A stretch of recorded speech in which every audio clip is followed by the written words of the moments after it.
me to be with you guys. Appreciate you being here this morning and attending practice and watching it. Man, we got a lot to talk about, I think.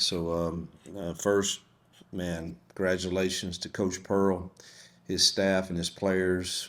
Gosh, what an exciting time and all that they've done for our university and our athletic department is pretty special. And we certainly hope that things go well this weekend in Atlanta, and look forward to being there Friday night. I wish they would have asked me about the tip time. That would have been a little easier on my Saturday morning practice, but I don't think they asked us about that. But we'll be there and cheering them on and excited for them. And Bruce has just done a wonderful job of managing expectations and the toughness of the league, and so proud for them and can't wait to see them compete this weekend. Excited for Butch. Got his 300th win, and I've gotten to know him in this off season much better, and regret that I hadn't done that sooner because I don't know of a better human being than Butch Thompson.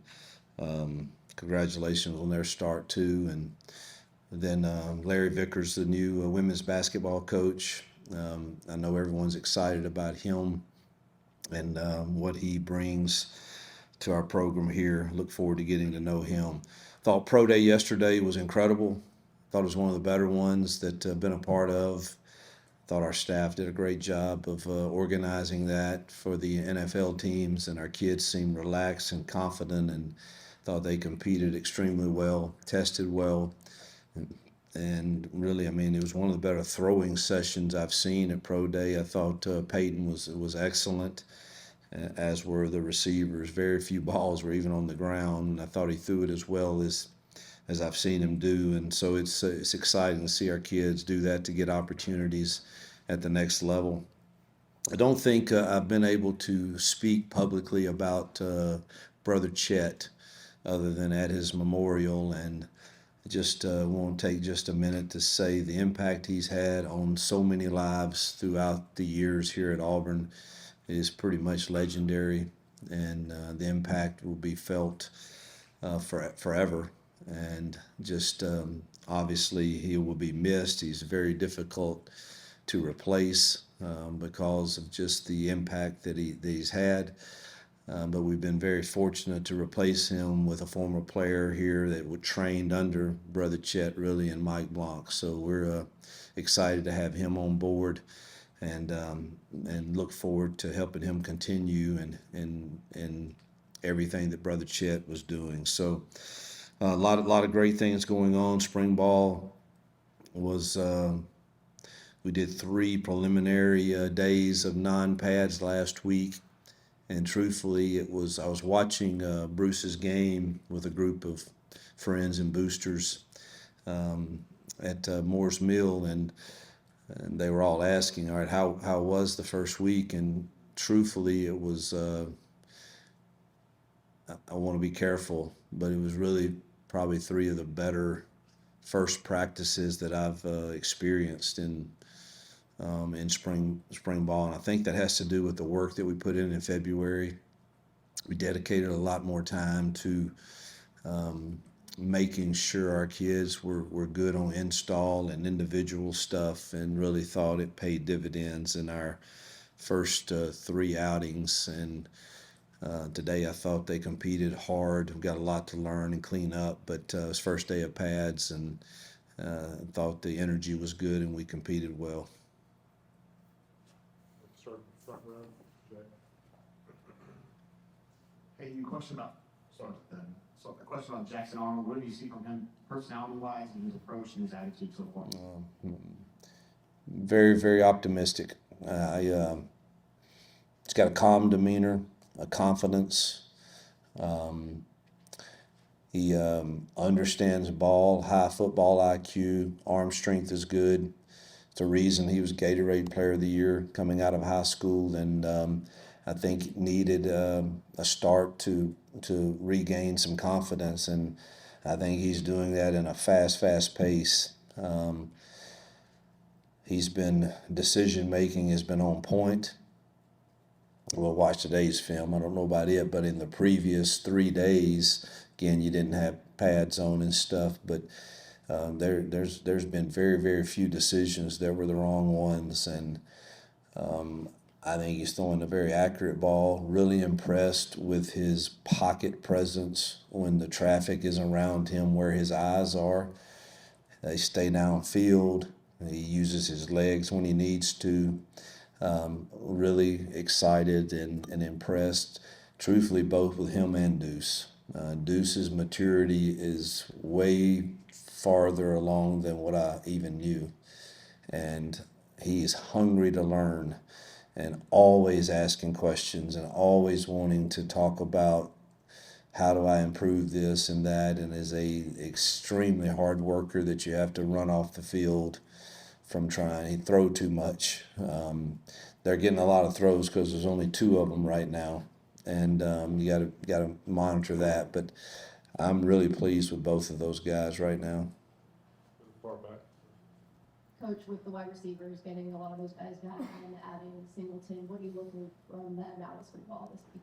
They better make plays. If that room doesn't have success, we won't have success. But it is one of the more talented rooms I've ever been associated with. And somebody asked me the other day how I would rank that room versus DK Metcalf, AJ Brown, Van Jefferson, Evan Ingram. I think it's a bit early for me to put all of that on them, but it rivals it. It's close. I think even like Malcolm and Perry, who just a second year in the same system with the same terminology, doing the same things, you see them now catching on. There were still times last year, that Peyton's ready for Malcolm or Perry to do this, and it may not get exactly done, and now you start seeing them executing at a better level. So we are very much dependent upon that room having success. Far back, kids. You talked about hiring Mike Blanc. First, just the importance of that role for your program and doing things you did, and what was it about Mike that you saw to be the guy that takes over? Yeah, obviously I'm a person of faith. That does not mean I'm perfect. That's why I am a person of faith, because I know I'm not perfect, and I think that faith to me is someone at some point in life you have to choose to believe in something bigger than yourself, and everybody's got to decide what that is for them. Even in football, you can't do it alone, and so that role for me, with everything that kids have going on in life, I just think there's somebody that they need to be able to go to if they don't feel comfortable talking to one of the coaches or something about that they have access to that. And Mike's humility and love for Auburn, and knowing that he's similar to Chette because of their time together. There was a lot of people that wanted this job, but it was, man, my first interaction with him. And obviously, I trust Gus and other guys that know him well, and it was pretty. I was pretty sure that's the route we wanted to go if that's what he felt like was best for he and his family. So that's how you're doing. What your last month has been like since you died. How you feeling? Man, thank you for asking. And I've tried to decide how I would approach the public view of this, or the public knowledge of this, and I'm really transparent. Probably, maybe, I don't know if you should be, but I'm thankful for all the doctors and the insight that they have, and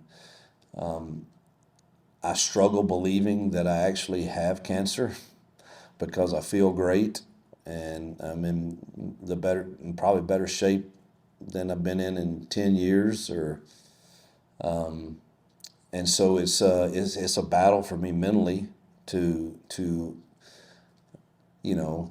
I don't want to be cut on. I don't want to, to alter my body, but yet you have this mental knowledge of, they say you have some cancer cells in your body. So that is the struggle that you have is, and then you have in all honesty, the struggle of, all right, if I choose to go with this procedure, then, I'm still a young man. It changes this and it changes that. And you're like, oh my God, I might have to wear a diaper for a while. I mean, that doesn't really excite me. And so, it's a challenge. I had my 30 minutes to an hour of self-pity and anger probably. And then truthfully, I really flipped a switch and said, man, I get a chance to practice what I've preached for 33 years of how to walk through another challenge or a gut punch that you get or news that you get that you don't like, and I get to model that for our kids and staff, and so I right now I'm the challenge for Jill and I is really just, what is the right next step. And I've talked to people at every clinic in America have been very kind to reach out and give me their opinion. And in all honesty, I'll wind it up. I'm waiting on one more test to come back that really tells you the aggressiveness of these cells that are, and then that will kind of help me make the decision on, do we approach this with just prayer and diet and monitor it, or do we think we need to be more aggressive in some of the procedures that are out there? I'll be glad to update you when I know that. They said that test will take 3 to 4 weeks, and it's probably been off probably 2 weeks. So it should be here in something shortly. I wanted to ask you a little more specifically about Singleton and just his speed and his acceleration. Yeah. Kind of jump out there, and you kind of see from that, especially Yeah. closely. He makes defensive backs very uncomfortable. He's got he's got some straight line speed along with some lateral quickness that's unique and pretty elite, and can use him in a lot of different ways. And I think he's added another dimension to our offense, and is going to have a special year. Third row.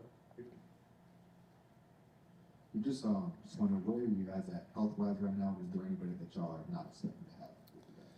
Yeah, that's the unfortunate thing of spring. It's why I keep lobbying, and I will continue to lobby probably until I retire, to do away with spring ball and give us OTAs in June, where we can put pads on there for like 10 days, where you have everybody.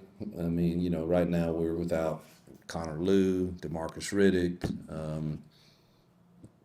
X at left tackle, Keldrick, Darrell. It's just it's some guys we're depending on that we're going to be without for pretty much all of spring, and I wish that wasn't the case, but every year you're going to have these surgeries in January or February from the season, and then you're without those guys. So I wish we could just train and do our individual work that we did like in February, and then us have some OTAs in June, during that first part of June, where you have everybody, even after the portal and all that, you really have your whole team, or high school kids that didn't mid-year enroll, they would get the opportunity to do that too. So yeah, we're without. I'm sure Hollis Davidson we're without right now, and I'm sure there's others I can't, but some pretty key guys that Bryce Kane right now. So we're without some guys, and that is what it is. But we'll do the best we can getting them ready when they get back. The front row, Brian. Coach Freeze, is it fair to say that your football program needs a better sense of urgency for this season, the third year? I mean, we need to play better and we need to win some games for sure. I think our sense of urgency is you prepare and you give them confidence, and I don't think you do that out of a sense of fear or the what if world or any of that. Man, I love our kids right now. I love our approach. I love our staff. I think there's confidence in the building and it's growing. And I think we hopefully respond out of that confidence and nothing else, nothing from the outside world, just everything from the inside world of, man, here's who we are and here's the opportunities we have. Let's prepare for them and be confident because we have a talented squad in there. Do we need a little more help at a few positions? Yes. We'll see if we can address that in the coming months. But I'm really encouraged and optimistic by the confidence I see growing, and obviously the deeper depth chart that we have. When you're talking about guys that are out, that sort of brings to mind. Alex, how's he doing? And Yeah. depth, you got a lot of kickers. Yeah, we do. We got a lot of good kickers. Alice looks good. He kicked today. I don't know if y'all were out there for that period and made every single kick, I believe, and looks really good. I think he's not to get too much in his business, but I think he's the procedures that were done on him seem to have been successful, and I think he's got one more that needs to be done, but I believe he's going to try to choose to wait through the season before he does that, and he looks good and definitely has gained more weight and looks healthier and kicked the ball extremely well today. So excited. So is Towns and so is Ian and Gibbs, and they all have kicked pretty well in the few opportunities we've seen. We haven't done that a lot yet, but I thought they all looked good today. You just talk a little about when you start to look at this team and see some of the things go on. What are you looking for now out of the spring with you have systems in place already? What's the next step for you guys? Yeah, I think there's no doubt us coming into the second year, not changing anything offensively or defensively, and staff remained intact on offense. Obviously, we lost some people that got promotions, which were great. I'm happy for them. Defensively, we lost some guys that got opportunities to be a head coach and a coordinator, but confident in that side too, that they replaced them. But the verbiage is all the same, and the kids are more confident in it. You see that and you feel it, and so now it's a matter of us executing those things at a high level. Not about doing more or just, man, we're talented enough at certain spots that, man, I think less is more, and let's execute those things very, very well. And that's what the plan is for spring is, man, let's not try to do too much and see what our kids can really do. And I think we're very talented at receiver. We've improved ourselves in the O-line. Tight ends, I think we're going to be fine. B. Frazier had a really good day today, and need Preston Howard and those other guys to come on. But, running backs, I think we're going to be solid. I wish Darrell was practicing, but looks like Cobb and Damari had a good day, and we know that Auburn is very talented and he's learning, and coming on. But quarterback play is going to be significant and vital. We know that. And again, I said I'm confident in that to this point. And now I just want to see us, man, make the right decision, execute it at a high level, and see if our guys can make plays. And defensively, they're going to do a lot. That's DJ's deal. And we need those young guys to play up front and a few on the back end. And I think February paid good dividends for those mid-year enrollees. Some of them are very, very talented, but still, make a mistake. If you're supposed to have the B gap here, you're supposed to play the quarterback here. And so I think getting them to play, now there is a place where sense of urgency has to be on defense, man, where we play with relentless effort. And DJ is great about demanding that and owning that every day with them in film. And I think he'll get that done. We'll have to pick up a few guys on that side of the ball, hopefully, in this next recruiting cycle at certain spots. But I think it's just the execution, man. And the effort's there. Got to keep demanding that it's there. We all agreed upon a standard in January. They've been great, the leadership team, of holding us to that standard, and there's accountability to that. And we've got to continue that for the remaining. We're only going to do 9 padded practices. I've gotten away from this 15-day meat grinder thing, and we're trying to teach and make sure our kids are healthy as can be, and yet we get good work in. So we're going Tuesday, Thursday, Saturdays for the next 3 weeks, and the other days are really just teach and film. And so hopefully our execution and effort will just stay at a high level. Coach, you've spoken about the expectations for year 3, how this is the year that can all come together and can compete in elite teams. Yeah. What gives you confidence in that, and what indicators are you seeing from your staff and players that you guys are headed in the right direction? Yeah, I think the cohesiveness of our staff, the culture that's in the building, and the depth chart has changed over 2 recruiting cycles. And I mean, I wish there was some secret thing that I could just flip and tell you that, but I really think the culture is just growing each year to being better. The cohesiveness of the staff, being able to hold them together. Thankful for our administration and their help when we need help to do that. John and Lee and those guys have been incredible in supporting us in that, and then our recruiting efforts.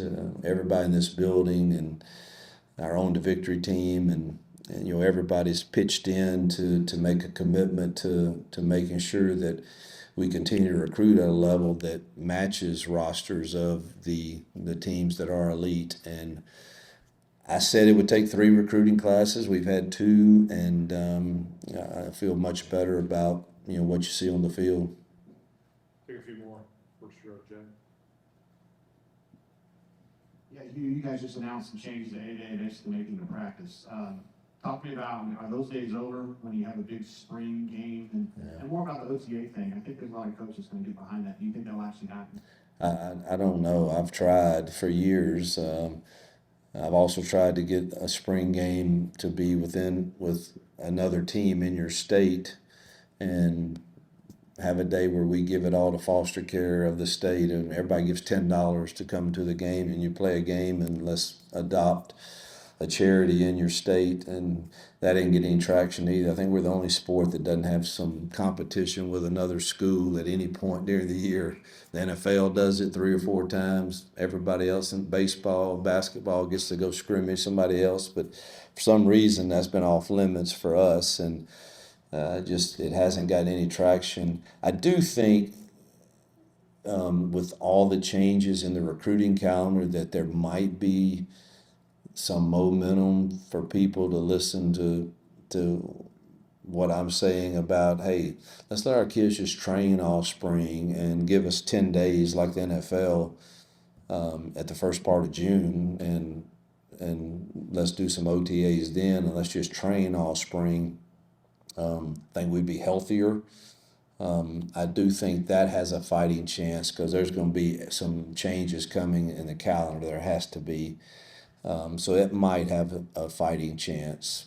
But I do think the days of a spring game where you're televising that and the portal opens the next week, that doesn't make much sense. I think those days are kind of over of doing that. And we went down the list of all the injured guys. For us trying to divide up and have some kind of spring game just doesn't make as much sense as us doing what we did today. And we'll have some live periods, but it'll be more of a practice format. We were talking to Marcus yesterday, and he was saying maybe it's a little bit easier now for guys like Malcolm and Cam because you kind of shed that layer of inexperience. Are you able to coach not just the receivers, but the freshmen all across the roster that are now sophomores. Does that help now, that level of experience, feel the coach them a little harder maybe? Malcolm looks like a different guy. Cam, obviously, too, is more confident and understands, I think, kind of what we're saying when we, hey, let's make this adjustment to this route.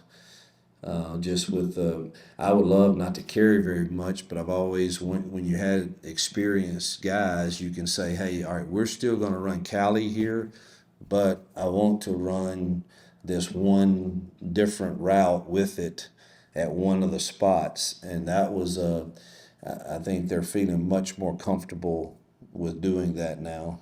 And I think all of those Perry's, he's got to play faster at times, but he's starting to get it. And obviously Eric's played a lot of ball, and he's adjusting pretty well to our system. But there's no doubt I feel more confident. I think I can coach them harder and demand more of them, and they demand more of themselves. Got one more, third row. Coach, kind of speaking on the wide receivers, we saw Sam Turner make some plays today. What would his role look like, especially with a loaded wide receiver group? Yeah, that's hard to tell. But, man, you saw what I saw today. I mean, the ball came his way and he made plays. Horatio's the same way. Made a heck of a play on a vertical ball. And, so I think we've got some great depth there. Even though Sam's a true freshman, I think we nailed that recruitment of our evaluation of him and of Horatio. Excited about the depth that we have there.